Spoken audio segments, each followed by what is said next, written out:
Essa melhora veio na empresa que você estava como auxiliar, ou você saiu dela e conseguiu uma oportunidade melhor numa outra empresa? Por começar a estudar e eles verem que já estava me esforçando um pouco mais, já me deram a oportunidade para virar eletricista. De auxiliar, eu já pulei para eletricista. Uhum. Então já foi um step, uma mudança de salário que fez a diferença na minha vida. Eu passei por um momento diferente do seu, né? Eu não fiz aprendizagem. O Zé Henrique fez também antes de fazer o curso técnico. Eu já fui direto para o curso técnico. Então, eu passei por um momento, assim que eu formei no curso técnico, que eu não tinha experiência nenhuma, né? Como você fez aprendizagem, quando você formou no curso técnico, você já tinha uma bagagem ali de auxiliar, já tinha uma bagagem um pouco ali de eletricista, que isso te ajudou, isso te abre portas, né? Eu não. Eu formei em curso técnico e quando eu ia procurar emprego, as empresas falavam, eu preciso de um cara de pelo menos um ano de experiência, um ano de experiência. Isso foi tão forte, que eu já falei isso aqui em outros episódios, que teve duas situações que marcaram bastante. Primeiro, eu cheguei a questionar o meu curso. Eu falei, poxa, eu fiz elétrica, deveria ter feito mecânica. Porque a elétrica era um cara, a mecânica tinha cinco, seis caras no mesmo lugar, porque é um trabalho um pouco mais braçal. Eu cheguei a questionar o meu curso, pensei em fazer um outro curso técnico. Não cheguei a fazer isso, mas eu cheguei a pensar, cara, falando em meus 18 anos fritando lá no banheiro, poxa, tomei decisão errada na minha carreira, entendeu? Olha pra você ver como que isso é pesado. E outra questão é que hoje eu moro aqui por conta disso. Eu sou da cidade interior chamada João Monlevade. E como eu não estava conseguindo emprego lá, por conta dessa falta de experiência, eu tive que vir para a capital, onde tem uma gama muito maior de empresas. Então o nível, a regra é um pouco mais baixa para contratação, para eu poder conseguir o meu primeiro emprego.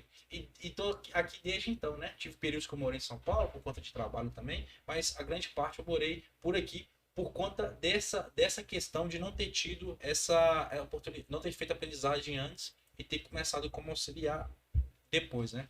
O Zé Henrique falou bem, você formou como técnico e a própria empresa te promoveu ali como eletricista. Você ficou nessa empresa por muitos anos?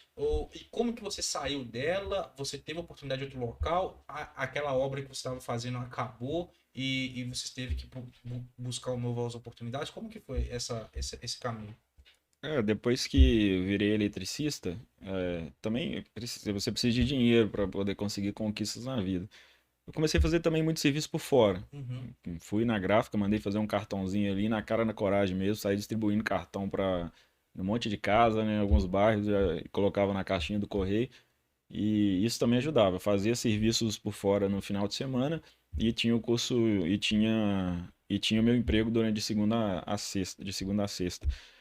Com relação ao técnico, após você já é visto diferente quando você vira técnico. Mesmo você não tendo feito, mesmo no seu caso que não fez aprendizagem, mas quando você é técnico, eu não tinha essa noção na época, mas depois que você passa a contratar pessoas, você já olha diferente para um currículo de alguém que é técnico. Então, eu tive outra virada de chave na época. Eu percebia que como eletricista sempre tem outras pessoas, você nunca é uma pessoa só nas empresas geralmente. E eu percebi que algumas pessoas escolhiam um trabalho dentro da empresa. Alguns Uhum. eletricistas selecionavam os trabalhos mais fáceis e os mais difíceis ficavam. Pô, se eu ficar fazendo serviço fácil e não fazer as coisas como devem ser feitas, eu não vou progredir e eu não vou chegar, porque eu via o meu supervisor na época e o cara, só de falar com ele, ele já entendia o problema, cara. Ele não precisava ir no local. E quando eu conversava com os outros eletricistas que ficavam ali jogando, aqui é o dito, né, que ó céus, ó terra, é só Isso. coisa difícil. Cara, os caras já eram velhos de casa, estavam no mesmo cargo de eletricista, geralmente você via muito cara que queria só ter aquela periculosidade ali, queria ter o tempo de aposentadoria reduzido. Só que os caras ficavam ali, você via gente velha que era eletricista, e eu não queria isso pra mim. Então eu comecei a pegar os serviços piores que tinham nas atividades. Eu passei a fazer isso em todo emprego meu.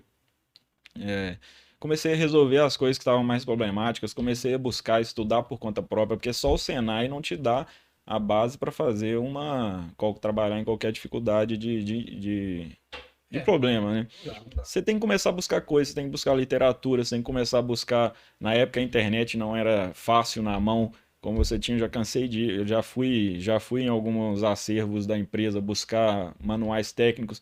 Coisa que os eletricistas mais antigos nem sabiam que existia na fábrica. E você estudava e já praticava. Estudava e já praticava. Sim.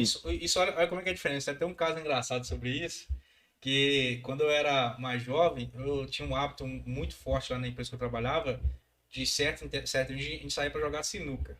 E eu sempre fui ruim em esporte, cara. Esporte para mim é um negócio que bola, eu sempre sou mediano para baixo. Até hoje, né? Até hoje. Nunca sou bom em nada.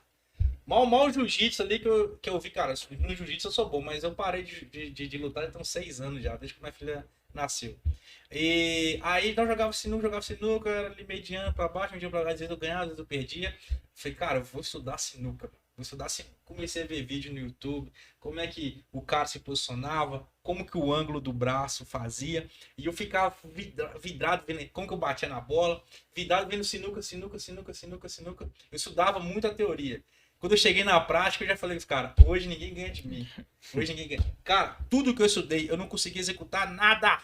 É mesmo? Eu pegava no ângulo, o cara falava, eu batia, mas não saía do jeito que o cara fez no vídeo, cara.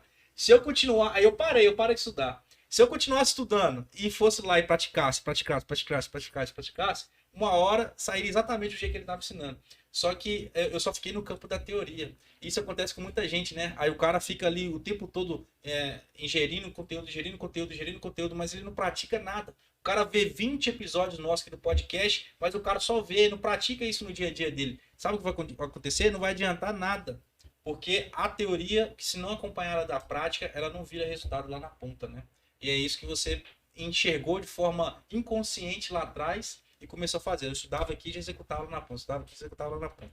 Isso te fez você enxergar de forma diferente pelas pessoas do seu volta? Nossa, isso eu comecei a pensar assim depois que eu liguei para uma assistência técnica de uma máquina que tinha lá, que ninguém sabia mexer. O cara virou e falou para mim, cara, você já leu o manual da máquina? Você já leu as possíveis falhas lá dentro? Você já tentou desmontar a máquina? Não tá em garantia, mete a mão. Cara, eu falei, por que o cara tá me falando isso? Por que eu não faço? Então comecei a ler, eu levava o manual para casa, lia ele, ou então no horário de almoço, ou então eu parava, eu cansei de parar o meu serviço, sentar e ler. Depois, cara, você começa a fazer, você começa a pegar a expertise na coisa, você começa a se tornar um especialista. E para crescer, cara, você não tem que puxar saco, você não tem que fazer nada, você não tem que ficar correndo atrás para mostrar as coisas. Para crescer, eu acho que a pessoa tem que se preocupar em produzir aquilo que ela está definida a fazer. Você tem que fazer o seu serviço da melhor forma possível. Você está sendo pago para ser eletricista, por que você não seja o melhor eletricista da sua região? E é fácil, é só não é fácil assim, no bem dizer, mas é estudar. É simples, é estudar. Dá medo de meter a mão em algumas coisas, mas, cara, tem que sair da zona de conforto. Ninguém cresce em zona de conforto. Você tem que pegar, olhar, fazer as coisas. É isso que a gente fala muito. É simples, mas não é fácil, né?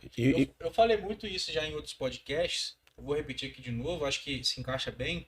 Um exemplo que é simples e é fácil é emagrecer. Emagrecer é simples. O que você tem que fazer? Ingerir menos calorias do que seu corpo consome. É simples, mas não é fácil. Vai fazer isso. Para ingerir menos calorias, eu tenho que fazer dieta. Para queimar mais calorias, eu tenho que praticar esporte. E, cara, é difícil fazer, é contra-intuitivo, né? O seu corpo não quer ir para isso, né? É mais simples, mas não é fácil. É o que você falou, né? Você ser o melhor profissional dentro daquela sua área ali é simples, mas não é fácil. Vai requerer dedicação da sua parte, vai querer um compromisso da sua parte, vai requerer um sacrifício da sua parte, se está disposto a pagar por isso para poder colher os frutos, né, Zé? É isso aí, cara. E muitas das vezes, igual você colocou aí bem, que as pessoas procuram o caminho mais fácil, né? Eu vou procurar a atividade mais fácil, que eu vou cansar menos. Horário do almoço eu vou dormir, vou descansar, não vou ficar estressando em questão de ler. Mas o problema é que lá na frente, essas pessoas se frustram porque não têm oportunidade. E elas não conseguem enxergar o que está errado. E você acaba tomando uma proporção, você acaba começando, aí você começa a criar nome. Você começa a criar ali o seu nome começa a ser rastreado. Autoridade, né? O que acontece? Você passa, um gestor meu me falou isso uma vez, eu nunca mais esqueci. Você muitas das vezes quando chega em um nível, você não mais muda de emprego por currículo.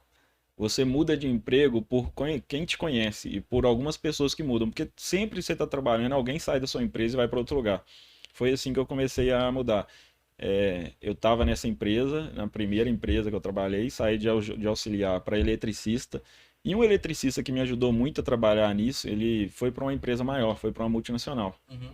2, 3 meses que ele estava nessa multinacional, ele me convidou para trabalhar com ele. Legal. Ele virou, cara, se você trabalha assim aí, que tem menos condições, eu quero que você trabalhe assim aqui pra mim. Ele virou supervisor no lugar e queria, ó, eu quero que você faça o que você faz aí hoje, você aprenda e faça aqui. Aí foi minha primeira mudança de emprego. Um medo danado, um menino pequeno, medo de ser mandado embora lá, tava na minha zona de conforto. Uhum. Cheguei em casa, conversei com minha esposa, ó, eu tenho oportunidade de ganhar, na época foi o quê? Eu acho que chegou a ser uns 60% a mais. Tem oportunidade de ganhar 60% a mais, mas é um risco. Se a gente passar, se eu não conseguir me estabilizar lá, eu posso ser demitido. Eu tenho as contas de casa para pagar, prestação de casa, tem menino, prestação de casa na época tomava um dinheiro absurdo. Então ela não, vamos arriscar, eu tô com você lá. E minha esposa sempre me apoiando também. Eu fui, cara. Fui, cheguei lá, fiz a mesma coisa. Num medo danado, mas eu fiz a mesma coisa. Era fazer meu serviço da melhor forma. Não tem isso de coitadinho, porque se você não tenta correr atrás de alguma coisa, não tem um outro funcionário que vai tentar te derrubar. Não tem um gestor que vai ficar na sua cola. Não tem isso. Se você quer chegar no trabalho para algo que não seja para trabalhar, claro que você também não tem que chegar ali e trabalhar 100% do tempo. Você também tem que ter uma interação com seus colegas. Isso é muito bom também. Você tem que estar ali, mas você tem que estar focado nas atividades e tentar ser o melhor.